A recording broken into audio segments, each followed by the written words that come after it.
자, 여론조사 결과를 보시면서 먼저 그럼 소개해 주시죠. 어떻게 좀 비난하고 있는지. 먼저 이재명 후보를 향해선 표 받으려 막 내지르면 암 환자, 치매, 단치병 그 가족들 어떻게 하느냐 이거 아마 탈모 공약 겨냥해서 이제 비판한 것 같고 윤석열 후보를 향해선 병사 월급 200만 원이면 부사관 장교 어떻게 할 것인가라는 비판을 하고 있는데 이 비판에 대해 논하기 전에 먼저 여론조사 결과를 한번 보도록 하겠습니다. 안철수 후보 어떻게 나오고 있는지 지금 오늘 같은 경우는 코리아 리서치, KSOI, 리얼미터 대부분 조사에서 지금 안철수 후보가 상승세를 기록하고 있거든요. 쭉 다른 결과도 보여주시고 자, 최 교수님 이 정도면 반사 이익이라기보단 상승세가 굳어진 것으로 봐야 될까요? 아니 근데 저는 아직도 반사 이익이 어느 정도 있다고 봐요. 네. 안철수 후보가 사실은 이제 양쪽 후보의 지지율에서 많이 좀 가져온 부분이 특히 이제 윤석열 후보로부터 가져온 부분이 좀 많다고 생각되는데 네.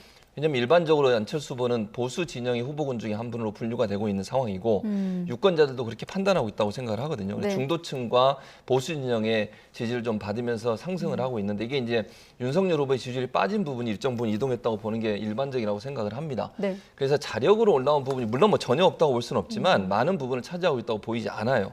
그럼 문제는 뭐냐면 윤석열 후보의 지지율이 변동이 생기면 안철수 후보의 지지율이 빠질 가능성도 전혀 배제할 수 없는 상황이라는 거죠. 그런 상황이라면 안철수 후보는 지금 상황에서 양쪽 후보를 공격하는 이유가 뭐냐면 두 후보 다 문제가 있으니 본인을 지지해달라 이런 의도라고 저는 보이거든요. 그리고 어느 정도 지지율이 올라가면 그 지지율을 기반으로 해서 단일화에 나서서 본인이 야권 후보의 단일 후보가 되겠다는 그런 계획을 갖고 있는 것 같습니다. 그러니까 지금의 지지율만 가지고는 네. 아직까지는 저는 개인적으로 단일화해서 본인이 이제 본인으로 단일화될 가능성은 아직까지 낮다고 봐요. 다만 이게 이제 15%를 넘어서 10%, 20% 사이에 계속 저렇게 유지를 하면서 2월 말까지 가게 된다. 그렇게 되면 단일화는 이제 필수가 될 수밖에 없을 것이고요. 그 단일화 과정에서 윤석열 후보와 잡음 없이 할 수 있을까 하는 부분에 의문이 있고 또 이제 윤석열 후보나 안철수 후보나 본인으로 단일화되는 것을 원할 것이기 때문에 양보를 안 했을 때 나올 수 있는 여러 가지 불안 요소도 작용하고 있다. 그래서 결국 이게 단일화가 잘 되면 긍정적인 효과를 가져올 수 있겠지만 네. 단일화 과정이 부정적인 요소가 된다고 하면 그런 부분은 상당히 부담으로 다가올 가능성도 있다는 생각이 듭니다. 네, 단일화 얘기 나왔으니까 사실 KSOI 조사 같은 경우는 안철수 후보가 지지율 마의 15%를 넘기기도 했거든요. 자, 당 내에선 단일화에 대한 생각을 이렇게 표출하고 있습니다. 자, 권은희 원내대표 발언을 한번 들어볼 수 있을까요? 네. 아무래도 지지율 15%라는 거는 선거에 있어서 선거 비용 보존의 기준이 되기 때문에 그렇죠. 여론에서 또 다른 정치 세력에서 급격히 이 단일화와 관련된 그런 질문들을 쏟아내고 있는 그런 상황입니다. 그 국민의힘이 추구하는 정치가 이 정치로는 국민들이 원하는 그런 정권 교체 이 부분을 국민들께 안겨드릴 수가 없겠구나라는 그런 판단의 과정들이 있었습니다. 안철수 후보와 국민의당은 오랫동안 준비해온 그런 그 안철수 후보의 완주입니다. 권 원내대표 지금 안철수 후보의 완주를 말하고 있고 마침 또 이 단일 후보 지지도에 대한 조사 내용도 있는데 화면은 이 내용을 띄워주시고 장 교수님 설명을 한번 들어보죠.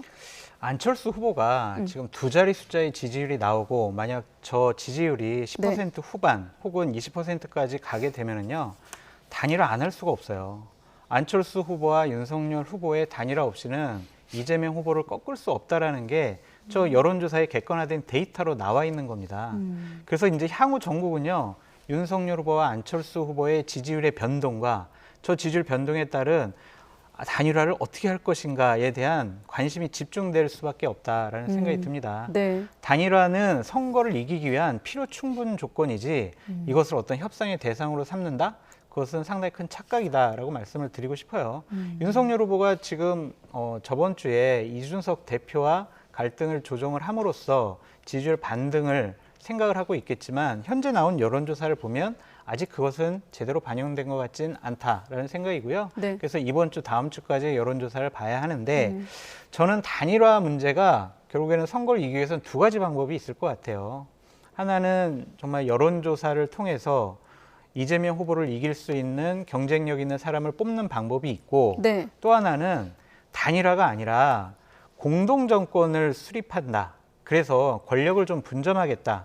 그래서 누군가 한 분은 대략 이제 후보를 출마를 선택을 안 하는 것, 출마를 안 하는 것 그렇게 좀 봐야 될 것 같은데 네. 시점상도 우리가 눈여겨봐야 돼요. 그러니까 15일 날부터 2월 15일부터 공식적인 선거운동 기간이거든요. 네. 그 전에 단일화를 해야 된다. 그 전에 어떻게든 야권의 후보가 정해져야 된다. 그런 움직임이 나올 수가 있고요. 네. 2월 27일이 투표용지 인쇄일이에요. 그러면은 그 전까지는 어쨌든 단일화를 해야 단일화의 효과가 나타날 것이다. 그래서 시점상도 보시고요. 한번 네.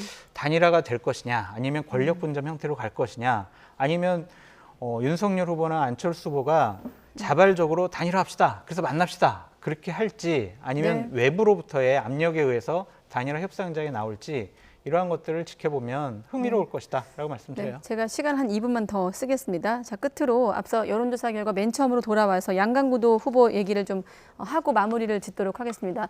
대체로 오늘 나온 조사 결과 시점이 7일에서 8일이거든요.